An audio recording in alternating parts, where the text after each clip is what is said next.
Hola hermano, agradezco a Dios la oportunidad que me está dando de compartir este tema que a nivel general las iglesias lo necesitan tanto. Voy a comenzar con el tema. Tema general, el sacerdocio del creyente.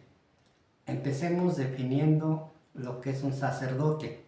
Es alguien que está autorizado para realizar los ritos sagrados de una religión, especialmente funcionando como mediador entre Dios y los hombres.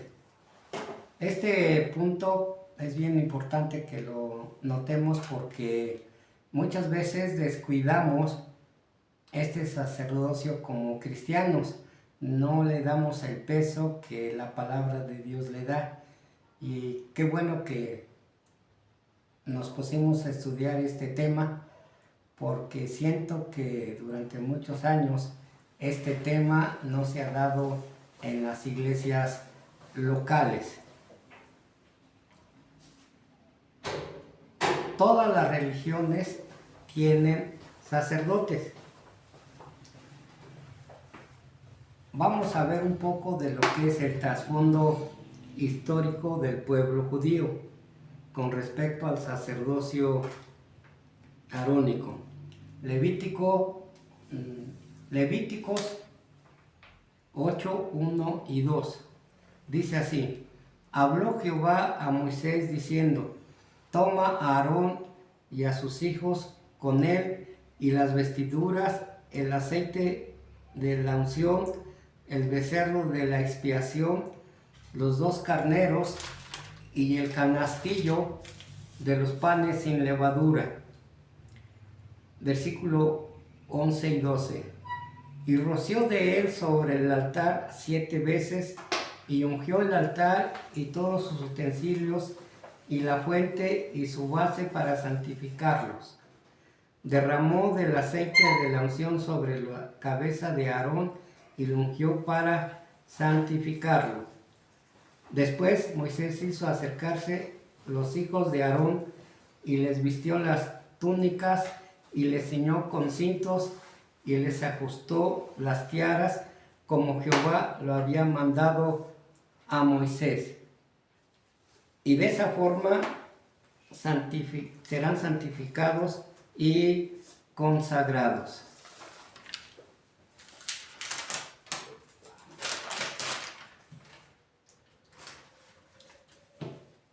Punto número 1.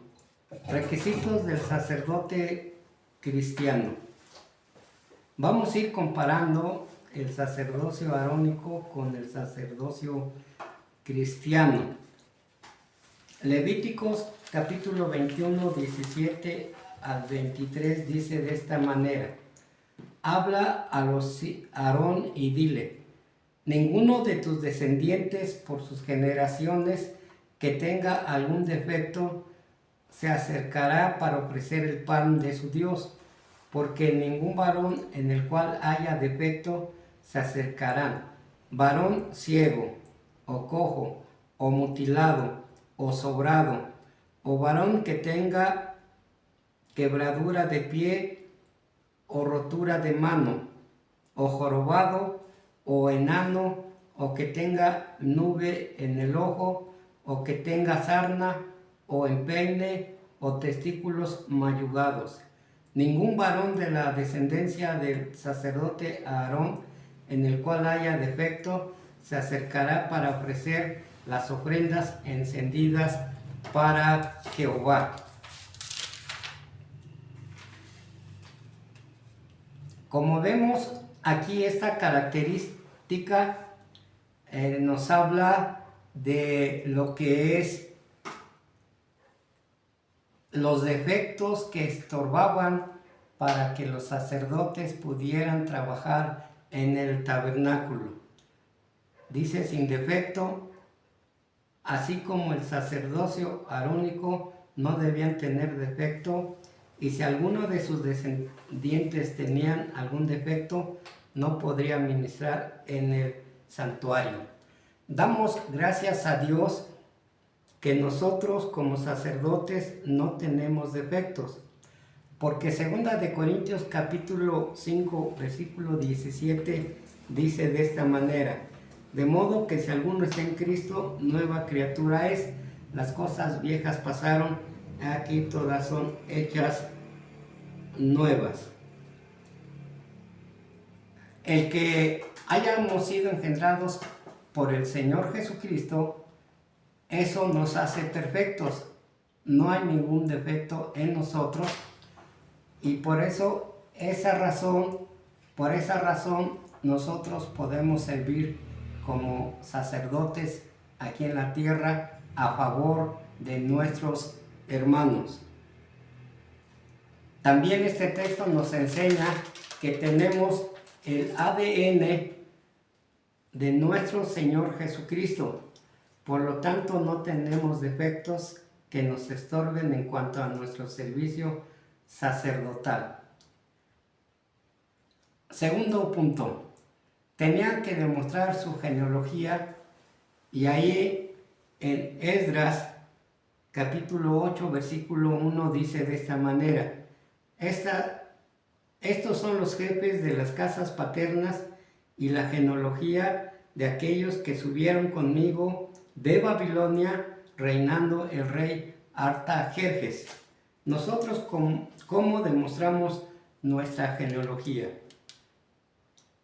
San Juan 1:12 dice así: mas a todos los que recibieron, a los que creen en su nombre, Dios les ha dado potestad de ser hechos hijos de Dios. También tenemos Hebreos 12:23 que dice de esta manera: la consagración de los primogénitos que están escritos en los cielos, a Dios, el juez de todos, a los espíritus de los justos hechos perfectos.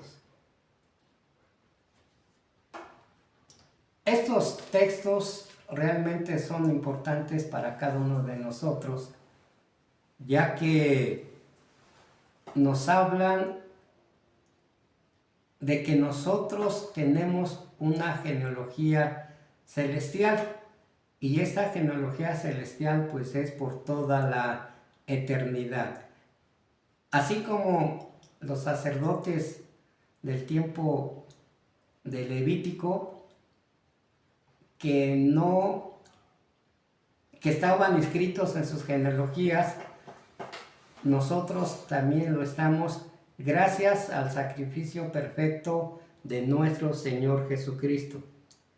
Y es una gran bendición que nosotros tenemos una genealogía que no tiene que ver con lo terrenal, sino con lo celestial, gracias al sacrificio perfecto y eterno de nuestro Señor Jesucristo. Alabemos a nuestro gran Dios por su amor, su misericordia, su bondad, su gracia infinita.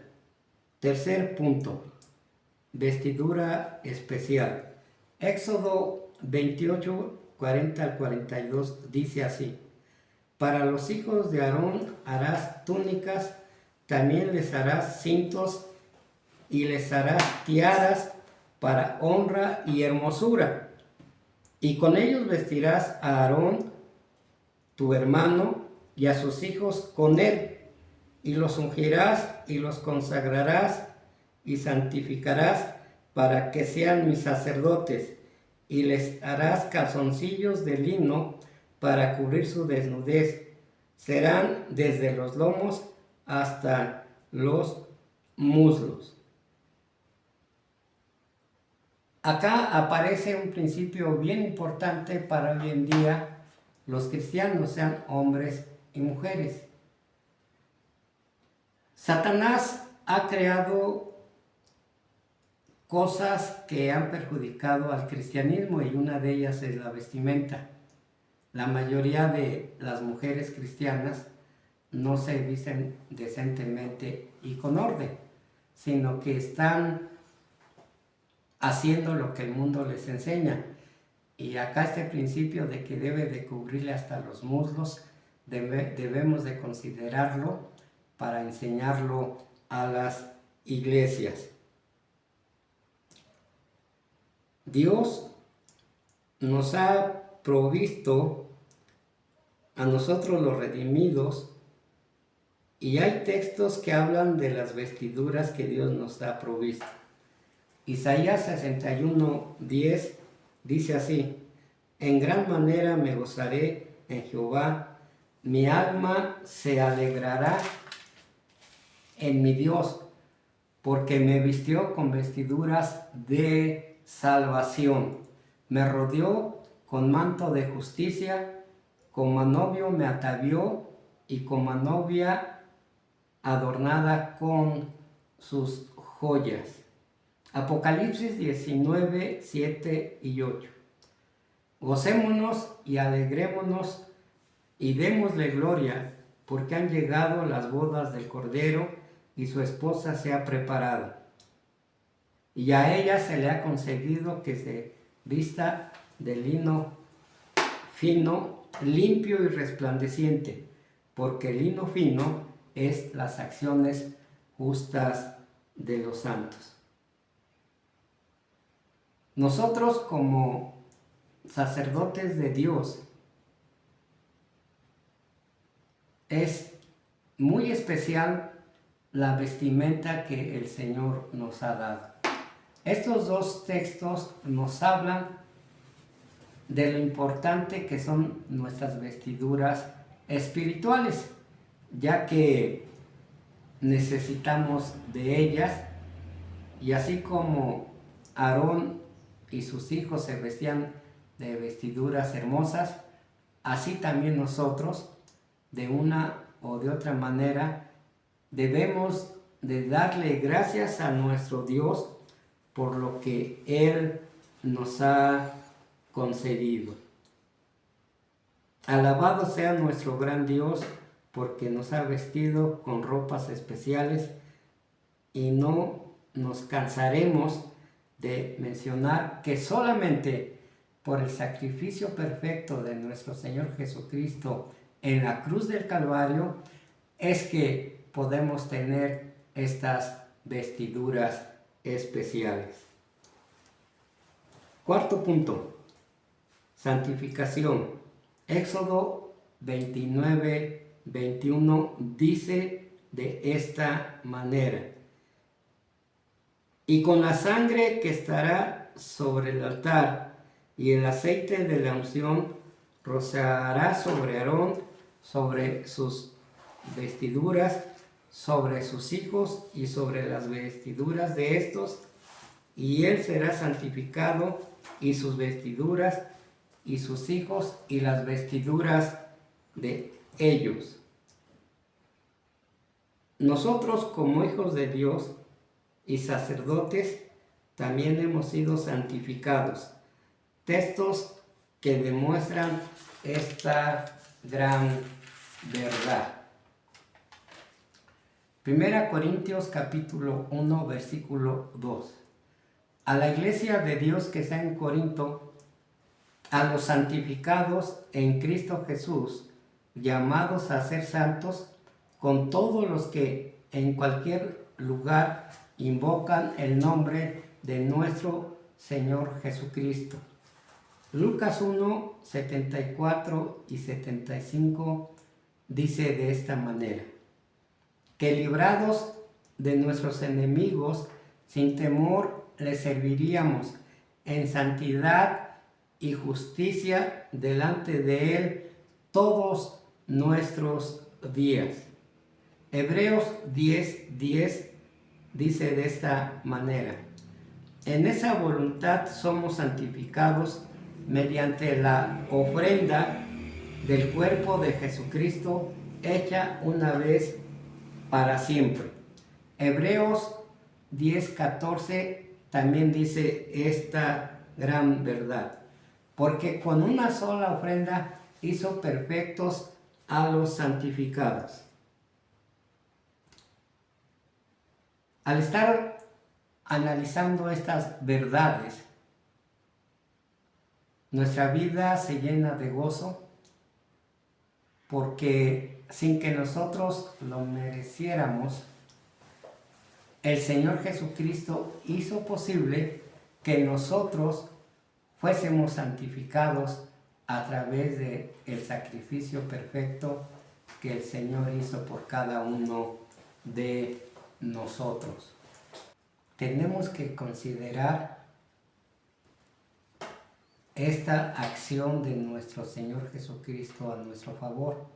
Nosotros, como viles pecadores, merecíamos el infierno.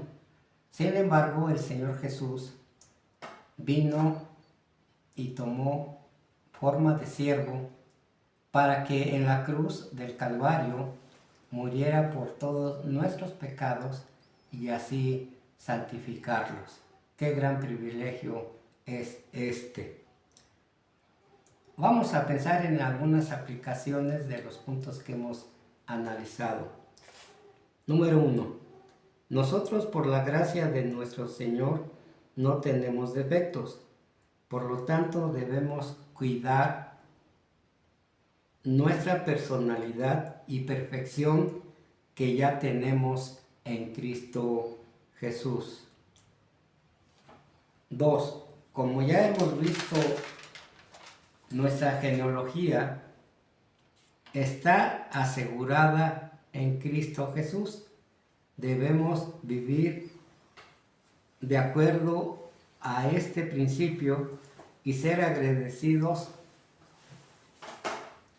con nuestro gran Dios por este favor inmerecido y serle fieles hasta que Él venga. Número 3. En este caso muy especial de las vestiduras, nuestro deber es cuidarlas para no mancharlas, para que cuando el Señor venga por nosotros, nos encuentre limpios y no nos alejemos de Él avergonzados. Número 4. En cuanto a la santidad, esta doctrina hay mucho que mencionar, ya que la palabra de Dios la amplía de una forma muy especial. Primero nos enseña que hay dos tipos de santidad, la posicional y la progresiva. En cuanto a la posicional, esta la obtenemos cuando confesamos nuestros pecados y Dios nos perdona, y al darnos salvación ya tenemos la santidad posicional. Con respecto a la santidad práctica, nos toca cada día progresar en ella, obedeciendo la palabra de Dios y de esa manera limpiarnos cada día, porque eso nos corresponde a nosotros como hijos de Dios. Tenemos que apartarnos del sistema de cosas que Satanás ha implantado en este mundo. Pasemos al otro punto.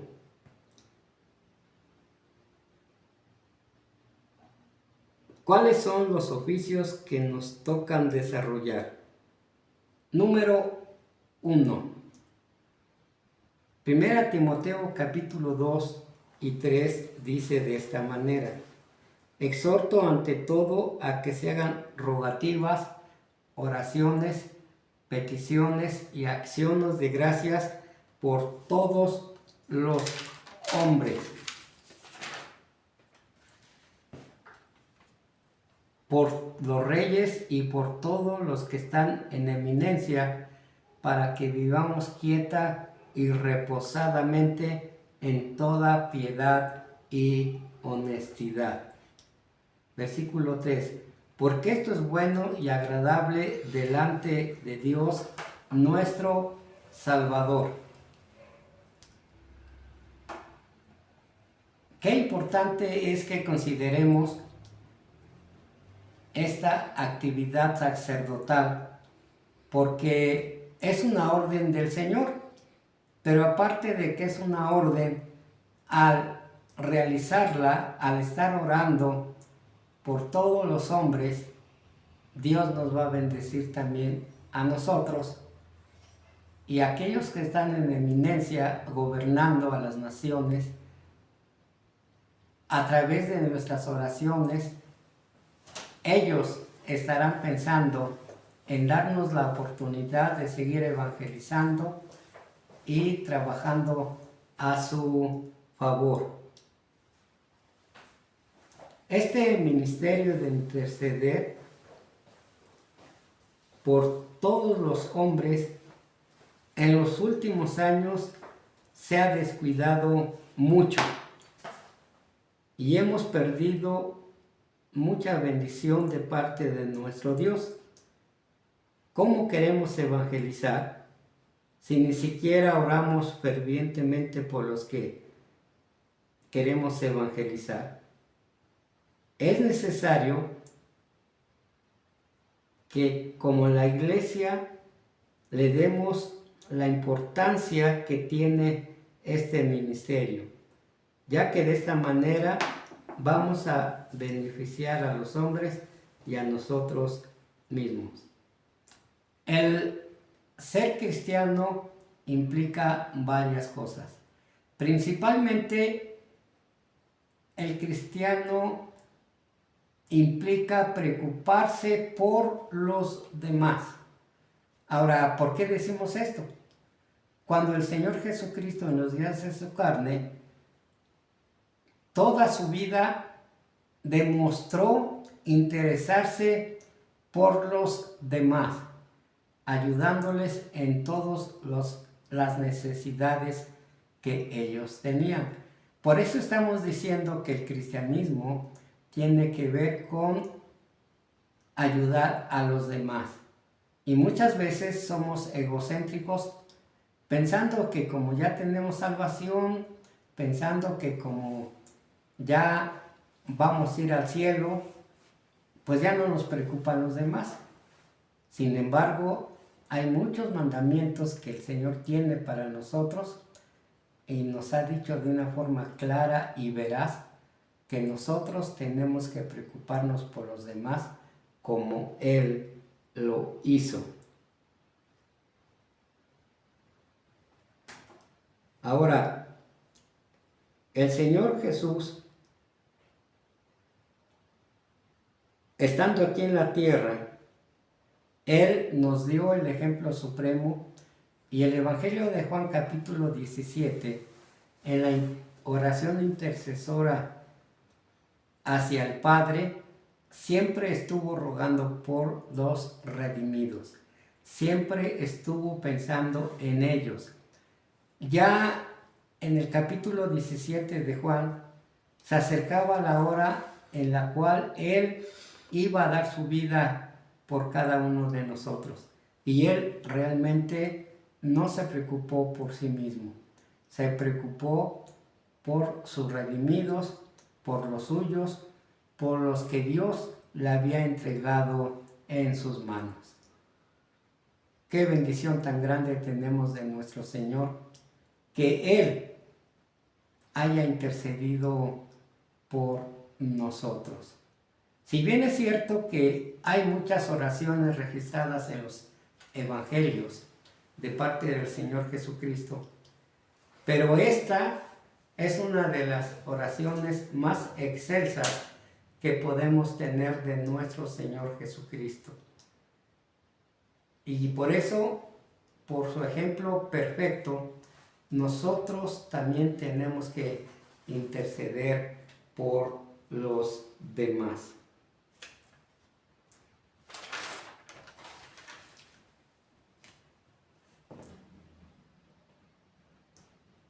Como dice Primera de Pedro 2:21, pues para esto fuisteis llamados, porque también Cristo padeció por nosotros, dejándonos ejemplo para que sigáis sus pisadas. Pensemos un poco en la frase pisadas del Señor Jesús. Sin temor a equivocarnos, estas pisadas están bien definidas y podemos pensar en su bondad, misericordia, amor, compasión, benignidad, etc. Estas son las pisadas que el Señor dejó bien marcadas estando aquí en la tierra. Nosotros, por lo tanto, sí tenemos que seguir esas pisadas, sí tenemos que estar conscientes de que Él es ejemplo nuestro. Segundo ministerio del sacerdote cristiano, la exhortación, Hebreos 10, 24 y 25. Y considerémonos unos a otros para estimularnos al amor y a las buenas obras, no dejando de congregarnos como algunos tienen por costumbre, sino exhortándoos, y tanto más cuando veis que aquel día se acerca. Este ministerio se ha malinterpretado y muchas veces cuando queremos exhortar solamente regañamos, acusamos y en lugar de motivar a los hermanos los desanimamos. Pero nosotros, al pensar en la definición de exhortación, dice de esta manera su definición: advertencia o aviso con que se intenta persuadir a una persona para que haga o deje de hacerlo. También se puede definir como la acción de motivar a alguien o hacer o dejar de hacer algo. Como vemos, la exhortación nos invita a motivar, a instruir a los hermanos para que sigan haciendo lo bueno delante de Dios o dejen de hacer algo que ofende a nuestro Dios. La exhortación es un aspecto vital de la vida cristiana. Puede ayudar a, inciso A, contrarrestar el desánimo y las influencias negativas. Inciso B, sostener la fe y la esperanza frente a la oposición y a las pruebas. Romanos 12:6 dice así: de manera que teniendo diferentes dones, según la gracia que nos fue dada, versículo 8, el que exhorta en la exhortación. Ahora bien, exhortar no es solamente para aquellos que tienen el don, sino para todo cristiano. Pero parece que el cristiano ha descuidado este tema de la exhortación y muy pocos lo hacen. ¿Por qué? En la mayoría de los casos es por falta de madurez y también por falta de conocimiento de las Escrituras. Nuestro deber es crecer cada día en la madurez. Nuestro deber es cada día crecer en el conocimiento de Dios para que asimismo el Espíritu Santo que mora en nosotros nos capacite de una manera especial para exhortar a nuestros hermanos.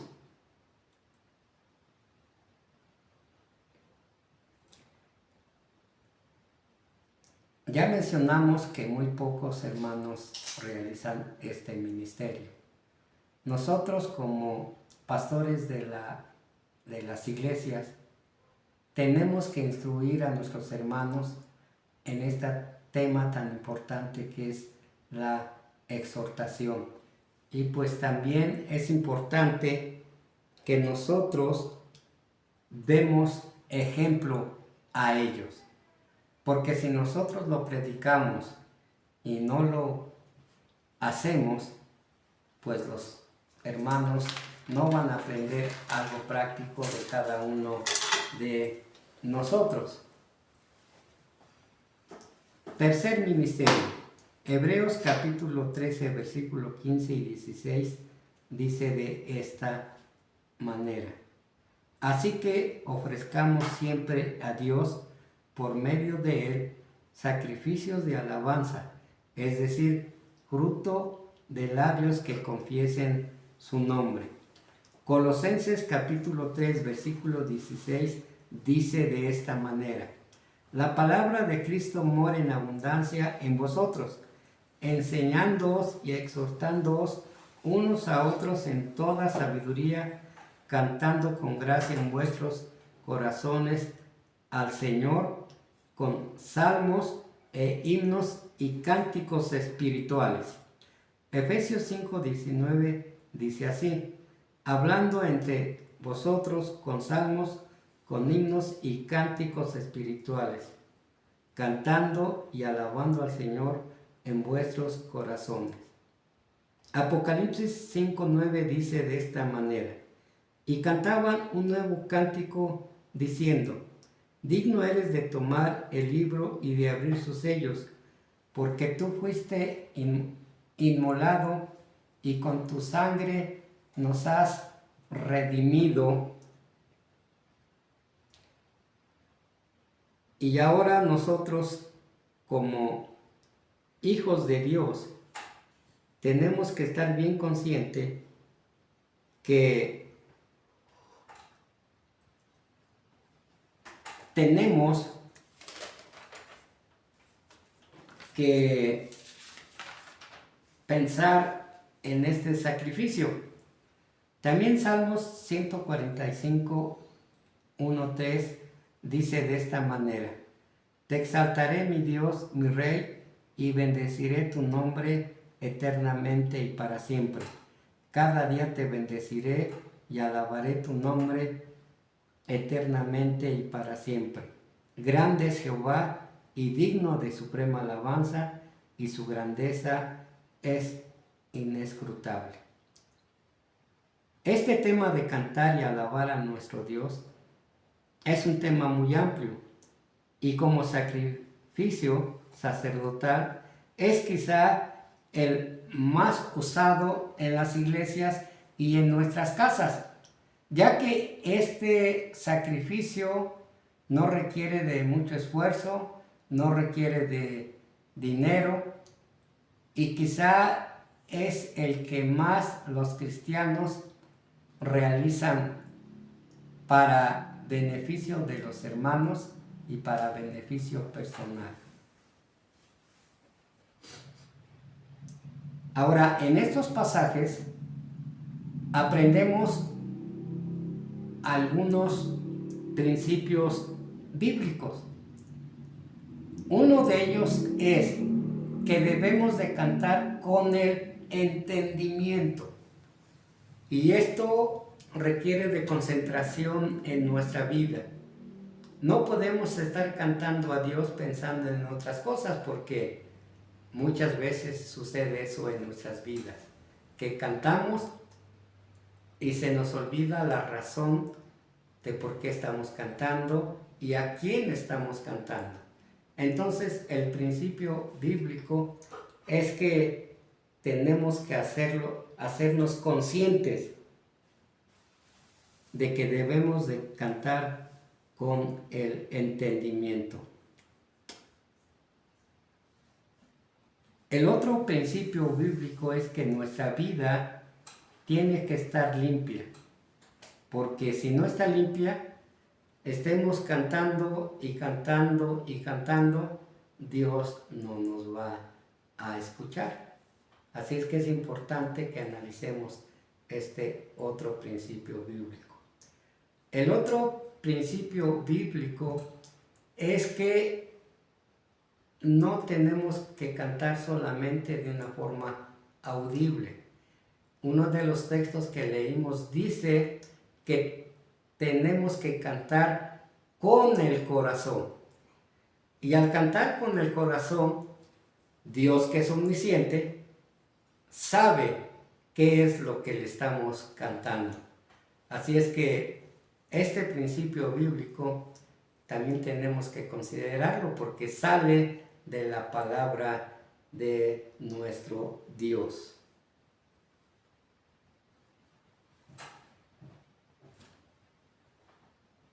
En el Antiguo Testamento, casi en todos los libros se habla de cantar y alabar al Señor. Principalmente el libro de los Salmos está lleno de alabanza y en muchos de estos salmos está el mandamiento de cantar y alabar el nombre de nuestro Señor Jesucristo. Dios Trino merece nuestra alabanza y adoración porque lo que nos ha dado es muchísimo, por lo que Él ha hecho y por lo que Él es en sí mismo. Por lo tanto, al Rey de los siglos, inmortal, invisible, al único sabio Dios, sea honor y gloria por los siglos de los siglos. Amén. Cuarto ministerio.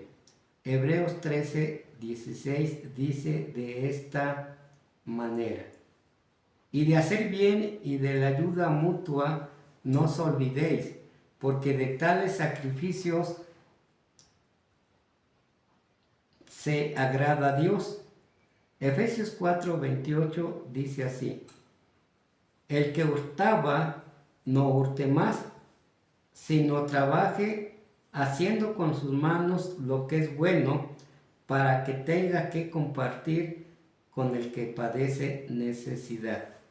Primera de Corintios 16:15 y versículo 16 dice de esta manera: hermanos, ya sabéis que la familia de Estéfanas es las primicias de Acaya y que ellos se han dedicado al servicio de los santos. Os ruego que os sujetéis a personas como ellos, ya que todos los que ayudan y trabajan. Con respecto a este ministerio sacerdotal, es difícil que la hermandad lo practique, ya que este ministerio sí requiere de mucho sacrificio, tiempo y dinero. Sin embargo, la necesidad en la iglesia local es muchísima, ya que el mismo Señor Jesucristo nos dijo que a los pobres siempre los tendremos. Así es que, hermanos, consideremos este punto que es básico, que es importante y que nosotros, aunque nos cueste tiempo, dinero y esfuerzo, tenemos que ayudar a los hermanos. Ok, ¿qué tenemos que hacer?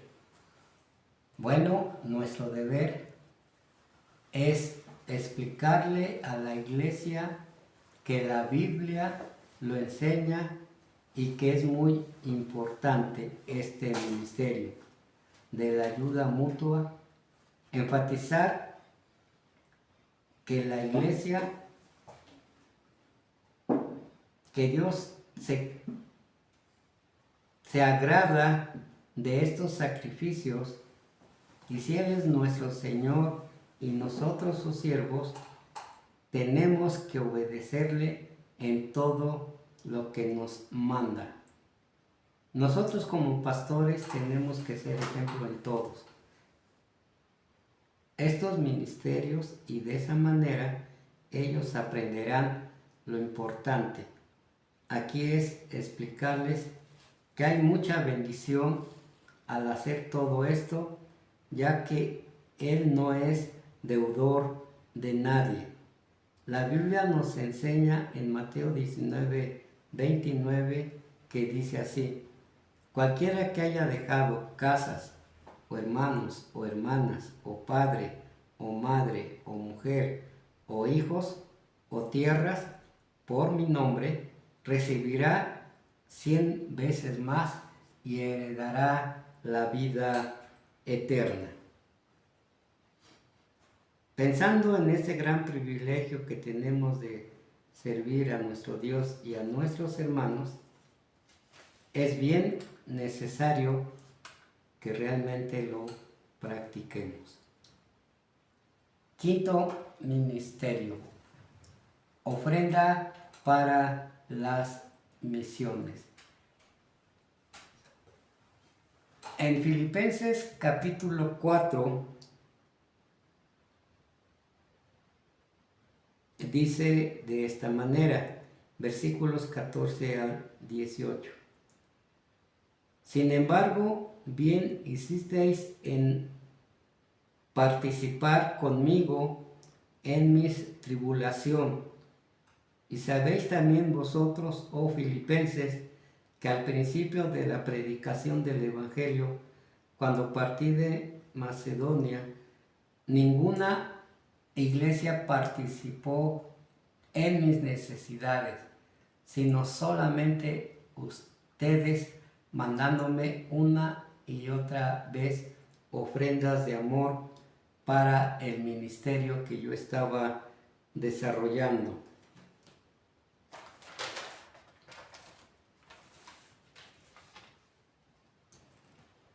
Otro texto dice de esta manera: no es que busque dádivas, sino que busco fruto que abunde en vuestra cuenta. Pero todo lo he recibido y tengo abundancia.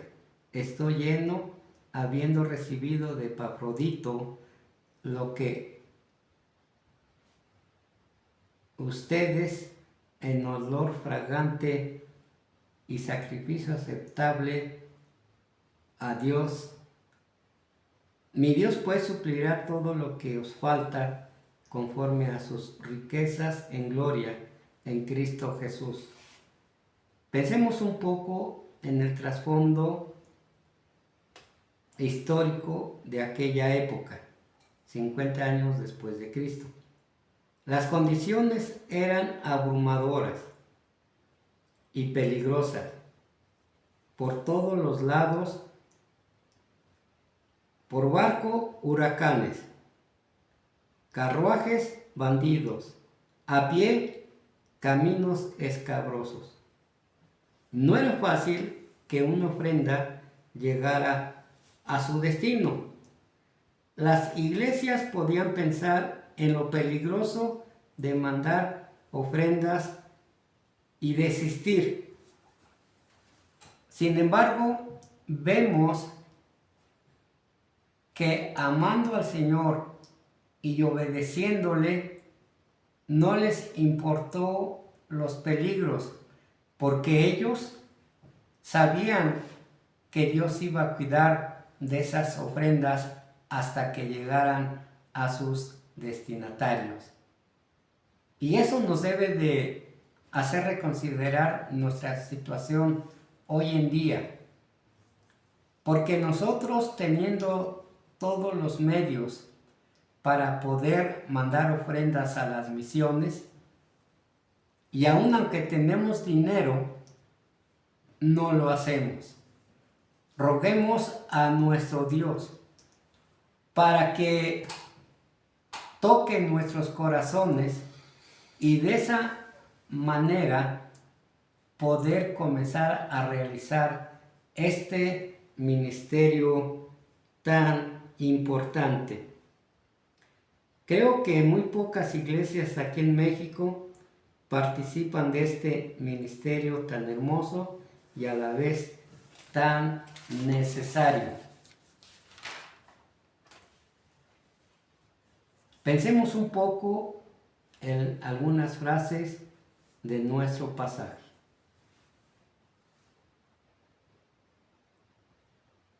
Sino que busco fruto que abunde en vuestra cuenta. ¿Cuál cuenta? ¿La terrenal o la celestial?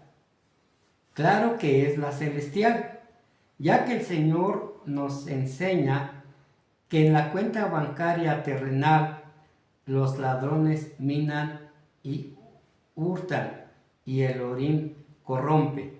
En la cuenta celestial no pasa nada de eso, gracias a Dios, porque los que quieren tener una cuenta celestial serán recibidos en el cielo de una manera amplia y generosa. Y entonces estaremos conscientes de que al desarrollar este ministerio, sabemos que estamos haciendo tesoros en el cielo. Veamos otra frase que es olor fragante. Este olor fragante sube hasta la presencia de Dios en los cielos. ¿Estamos conscientes de este privilegio? De que al ayudar a las misiones sube un olor fragante. Estamos conscientes que Dios lo recibe y que queda satisfecho por la labor que podemos estar haciendo. Muchas veces al leer la palabra de Dios descuidamos frases tan hermosas, ya que muchas veces al leer la Biblia la leemos a la carrera. No nos concentramos, no pensamos en la gramática, pero al hacerlo correctamente estaremos aprendiendo frases bien importantes, como esta que ya hemos analizado, olor fragante. ¿Acaso esta frase no nos impulsa a hacer lo que a Dios le agrada?